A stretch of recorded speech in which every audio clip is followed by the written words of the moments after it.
let's jump right in and suggest that you choose any imagined situation.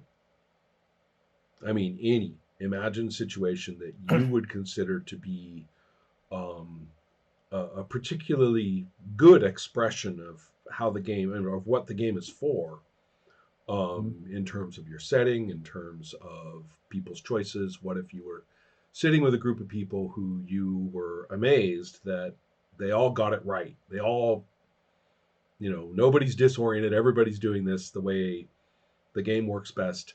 So, what kind of characters are we talking about? What kind of situation are they in?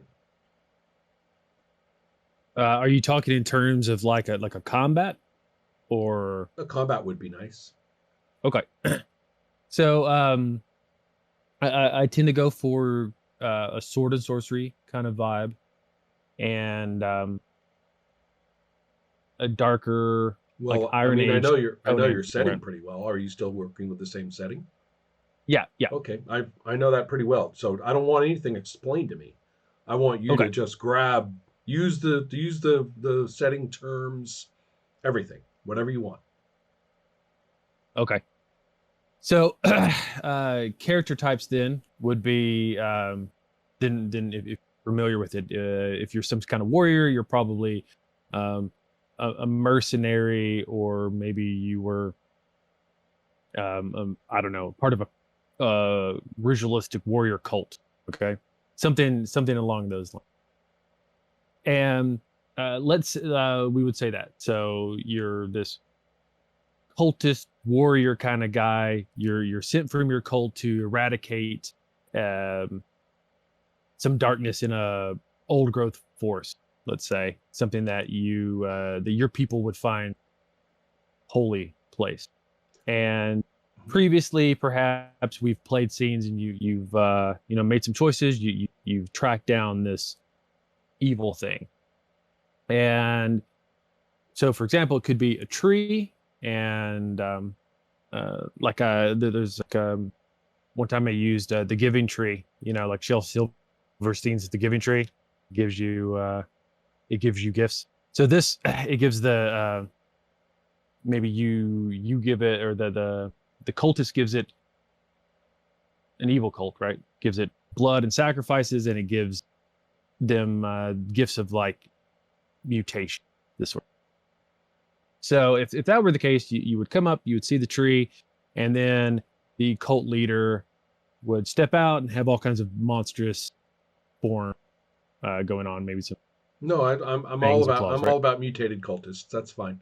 Okay, so So so so that would be a typical kind of scenario, right? You've tracked this down, you see it, you're at the part where you're confronting the head cultist, the master, this sort of.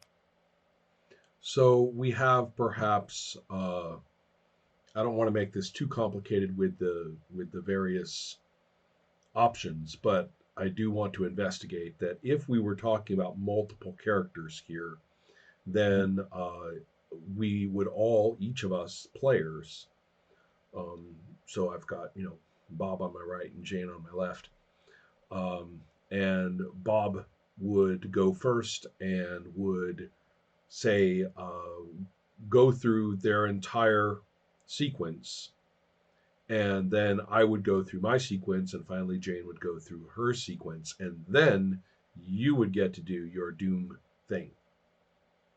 Okay, and then if anybody's still standing and victory points have not been attended, have not been resolved, or events have not abnegated or resolved the whole thing, then we go back to Bob. Right. Okay, so with that whole structure in mind, and bearing in mind that fictionally we are going to keep it simple and say that the three-player characters are not, for example, one is not about to stab one of the others in the back. There's no particular drama of that kind, and that taking action toward this corruption of this tree is we're all on board with it. So when it comes to me, I look at the situation that I'm faced with right here, and I know as a player that I've got victory conditions or points that I would very much like to rack up, and or I would like to accomplish something reasonably conclusive. I mean, at the very least, I'd like to the through Bob's exchange, we've learned a thing or two about what this fellow can do, and a certain amount of tactical thinking seems like a really, really good idea. Maybe there's something along the lines of getting into the tree behind him, or maybe there's something more to do with destroying some item, that he's carrying. So here I go. I'm thinking, all right, well, Jane's going to be really awesome at getting into the tree and doing witchy, woody stuff, right? Jane's Okay. awesome at that. So uh, I better do something to make that as easy as possible. So no matter what, that's what I've got in mind. So here I am. I haven't told you any of this. I'm just processing it and say, all right then, um, clear enough. I am going. I want the tortured spirits, of the tree to rebel.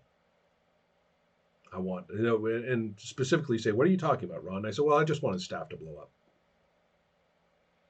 And I don't know if that counts as an RK action because it's not very coincidental, right? So I don't know if that counts as an RK action or not. I Or, I I I think so. or, Like, yeah, I like if Flair said something like that, I'd be like, I'd think about it. Is that something that could happen? Could these spirits rebel? And I would probably be like, yeah, that sounds great. I also would say that I, at least as a player, wouldn't say that unless there had been some kind of content in play, either before this scene or in the last exchange with Bob. In other words, I wouldn't totally spitball it. I would be, Right. I would, let's say I'm working with something that's somewhat known, and that I'm basically rolling to see if now's the time when they've hit their boiling point. Right. Or at least even in response to us being there. So okay, so that's an RK action, and therefore the next thing is for me to see if there's a skill involved. Now, you see, that's kind of a question. My character, Mr. Swordsman, right, doesn't have any skills like this kind, and Right. it seems that, and if it were a skill of mine, then it would be a character action because I would be doing Right. it. So that's Exactly. I'm just saying that to move it outside. We're not going to give me a skill on this one. So then the next question has to do with the difficulty. So normally for RK actions like this, it's a straight, like it ends up being a straight roll because it's going to be a 0 skill. Difficulty is going to be 0 because it's RK. So that's typically how RK actions. Okay, so then what does that mean in terms of dice? D6 on D6. Got it. Right. So 1d6 is the hand, that's yours. 1d6 is the demon. I'm Yep. blue. Okay. And the demons outdo me by 2. Okay. So that would be a 2-point split. That's a marginal failure, Right. is what I call it. Okay. So Mhm. I would describe how. Go ahead. No, you go right ahead. Oh, then I would think, okay. Oh, wait, So except, no. right. Sorry, I forgot before we rolled. I'm Uh-huh. going down my list here. Abilities. I don't know if abilities can be involved in a roll that's an RK roll. Uh, Like maybe I'm spiritual or something, right? right. Probably not. I Probably don't not. think that Okay. there are. Okay. So, and again, that's probably a character action. But what if I Yeah. had wanted to, and this is what I was actually planning on doing. That's why I'm going backwards from the Okay. roll. I Oh, actually, yeah, no since worries. I kind of like the idea that if I'm doing an RK action, that I will spend RK points to Hmm. make, so it, I know I don't have to match it like that, but it's kind of fun, right? Hmm. Or I can bring in, spend a vassal point for Bob, just standing there at this point to assist, Mhm. right? So on Right. the heels of Bob's action, Bob is still going and helping me out, or helping out this situation a little bit, right? Yes. Um, Yes. and so I spend a vassal point and it's for Bob, and I spend an arcade point for the environment. So what do I get in my roll? Okay. So Those are +1. That's +2. Or do I right, am I right. able to do one So of each, or am I just allowed one? normally I try to limit to one, but if it really makes sense and it's something that's really cool, then I do it. But typically I try to leave it to one. All right, let's be typical and say that I did that, but now my roll turns into, therefore, instead of beaten by 2, I'm beaten by 1, which is still just a marginal failure, right? Well, that would actually it would change the dice. Oh, So it instead would. of a Right. D6 on D6, you Okay. would roll a D8 for you, right? So Uh let's say huh. that you use a vassal point and you said Bob is a spiritual character, so he sees that the spirits are there and he's trying to, compel them Right. to Right. rebel, Or right? hey guys, we're here. Time. Let's do it.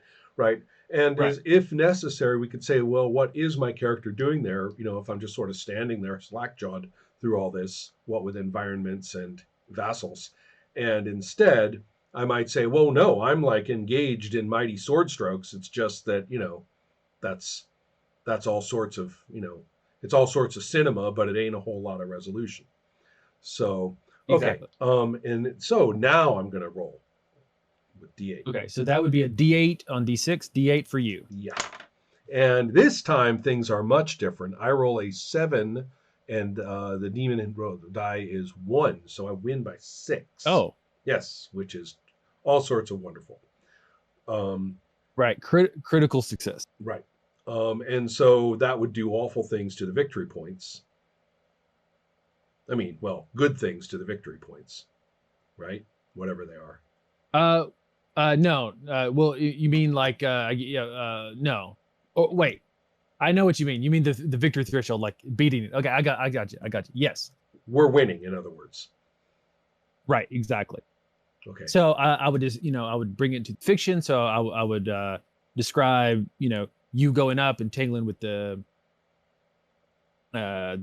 cult monster, and Bob is, you know, uh, coaxing Right, right. the spirits to do what it does. His staff explodes, and then because it's a critical success, I would probably try to take it a step further, that it doesn't just explode, that it splinters in his eyes and he falls back and there's like blood trickling down, he Right, can't right. see, something like that.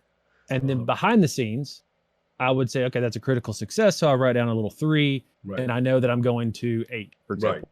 So with that in mind, the hope too, in narrative terms, is, or in terms of narration, I should say, um,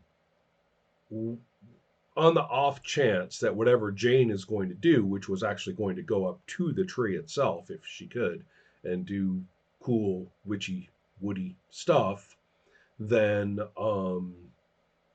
then perhaps the difficulty wouldn't be as heinous as it might otherwise have been, perhaps. Exactly. So Exactly. that's really kind of what I was aiming at. But we did a nice job here. So okay, now I want to reverse our roles, and I'm looking at a 1 for me and a 7, or actually, given the dice, it would be a 6 versus a 1. So I would have failed by 5, and if I had failed by 5, then Critical failure. right. Then the reverse would have occurred, and you could easily have. I mean, there's a number of things you talked about in terms of the final result, um, but it ultimately says, well, either 3 points are added, or perhaps the whole avenue of activity that could have helped us is closed off to us now. Forget the spirits. Spirits are not going to help Yeah. you. They're subordinated. This is going to be decided by blade and claw. Right. So stuff like that, Yeah. which could easily be good news for Jane, who was all about to start magic stuff, and it's like, okay, that's not going to work. I'll do something else. Yeah. Right. So all this stated, uh, I think that we should examine a couple of points. Of course, with that having happened, I would then, this is why I said that, then I would say, I will take an Adharma point, and then I would take that bad roll and I would re-roll it. Yeah. Okay. There are several things here that I would like to critique. Okay. First of all, the whole presence of negotiation of any kind.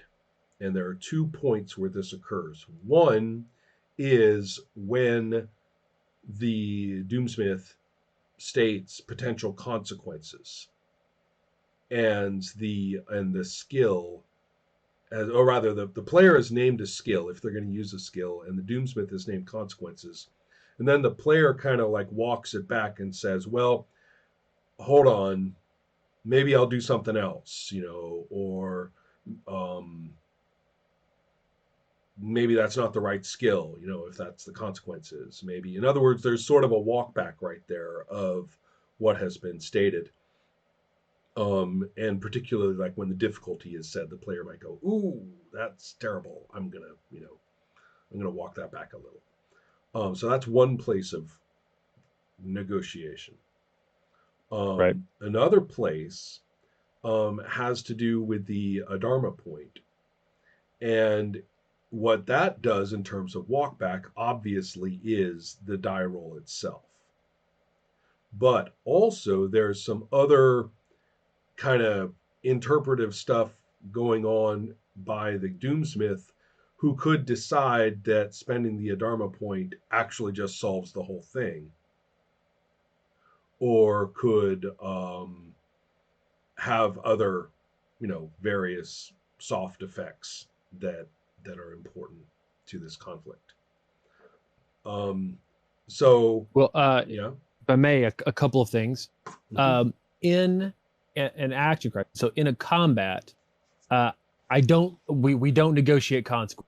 That's only kind of for when it's slower and it's doing like a normal conflict, or a normal, I call it like a conflict test, when you're kind of you might be doing something else. Once you enter the action crisis, the combat, uh, consequences are out. It's Right. because I want to speed it up. There's no negotiation, Right. and it just goes straightforward. And in that case, Adharma's almost, I guess, it's always a reroll.